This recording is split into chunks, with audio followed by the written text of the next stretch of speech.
ഈ സെഷനിലേക്ക് എല്ലാവർക്കും സ്വാഗതം. ഓവർലോഡ് ടെസ്റ്റ് പെർഫോം ചെയ്ത് ഒബ്സർവേഷൻസ് റെക്കോർഡ് ചെയ്യുന്നത് എങ്ങനെയെന്ന് നോക്കാം. ഈ സെഷനിൽ നിങ്ങൾ ഓവർലോഡ് ടെസ്റ്റ് നടത്താൻ പഠിക്കും.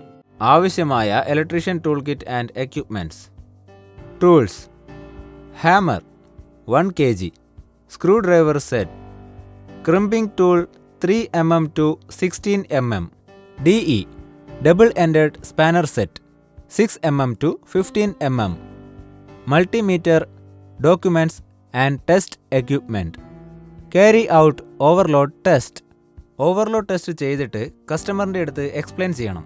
ഈ ടെസ്റ്റ് ചെയ്ത് കഴിഞ്ഞ് ഒരു ഡിഫക്റ്റും ഇല്ല എന്ന് കൺഫേം ആയതിനു ശേഷം നമുക്ക് ലോഡ് സ്റ്റെപ്പ് ബൈ സ്റ്റെപ്പ് ആയിട്ട് കണക്ട് ചെയ്യാം. ഓവർലോഡ് ഇൻഡിക്കേഷനും നമ്മൾ ചെക്ക് ചെയ്യണം. ലിറ്റിൽ എക്സസ് ലോഡ് കണക്ട് ചെയ്തതിന് ശേഷം ഓവർലോഡ് നമ്മൾ ടെസ്റ്റ് ചെയ്യണം. Short circuit indication.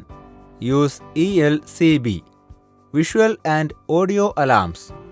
Tripping of circuit and breakers. Protection circuits operation. ഒരു പ്രിന്റഡ് ഫോമിൽ മേലെയുള്ള എല്ലാം റെക്കോർഡ് ചെയ്ത് വെക്കണം. ഈ ഡോക്യുമെന്റ് കസ്റ്റമറിനും സോളാർ കമ്പനിക്കും വളരെ പ്രധാനമാണ്. കാരണം ഇതുകൊണ്ടാണ് വാറണ്ടിയും ഗ്യാരണ്ടിയും ക്ലെയിം ചെയ്യാൻ പറ്റുകയുള്ളൂ. ഇതിനെ ഫസ്റ്റ് ഇൻസ്പെക്ഷൻ റിപ്പോർട്ട് ജനറേഷൻ എന്നും പറയും. ഇപ്പോൾ ഓവർലോഡ് ടെസ്റ്റ് നമുക്ക് നോക്കാം. Customer orientation. Panels, inverter and battery എല്ലാം തന്നെ റെഗുലറായിട്ട് ചെക്ക് ചെയ്യണം. ഒരു കോമ്പോണൻസിനും ആൾട്ടർനേഷൻ ഒരിക്കലും ചെയ്യാൻ പാടില്ല. അതുമാത്രമല്ല, ബാറ്ററീസിന് acid mixed distilled water use ചെയ്യാൻ പാടില്ല. ബാറ്ററിയുടെ ടെർമിനൽസ് ക്ലീൻ ചെയ്യാനേ പാടില്ല. ഇൻവെർട്ടറിന്റെ അടുത്തുള്ള ഏരിയയിൽ വെള്ളം ഒഴിക്കാൻ പാടില്ല. ഒരു കാരണവശാലും ഇൻവെർട്ടർ ഓപ്പൺ ചെയ്യാനും പാടില്ല.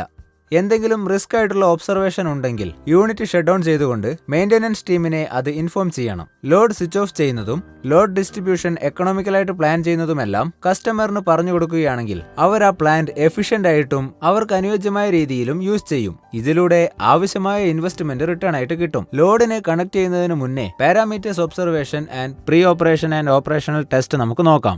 അവയെല്ലാം എന്താണെന്നാൽ, ചാർജ് കൺട്രോളറിൽ നിന്നും ബാറ്ററിയിലേക്ക് വരുന്ന ഡിസ്കണക്ട് സ്വിച്ച് ഓൺ ചെയ്യണം. ബാറ്ററിയിൽ നിന്നും ഇൻവെർട്ടറിലേക്ക് പോകുന്ന ഡിസ്കണക്റ്റും സ്വിച്ച് ഓൺ ചെയ്യണം.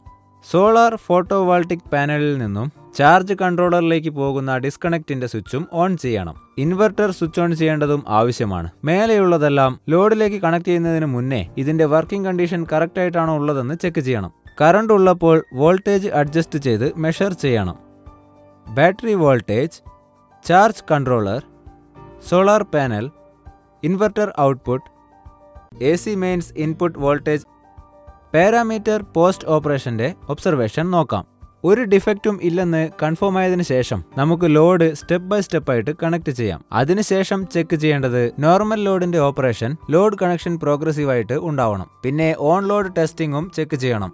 അതിന്റെ ശേഷം ഓവർലോഡ് ഇൻഡിക്കേഷൻ വല്ലതും ചെറിയ എക്സസ് ലോഡ് കണക്ട് ചെയ്തിട്ട് ഒബ്സർവേഷൻ ചെയ്യണം. ഇതാണ് overload testing. Short circuit indication. Use ELCB, visual and audio alarms. Tripping of circuit and breakers. Protection circuits operation.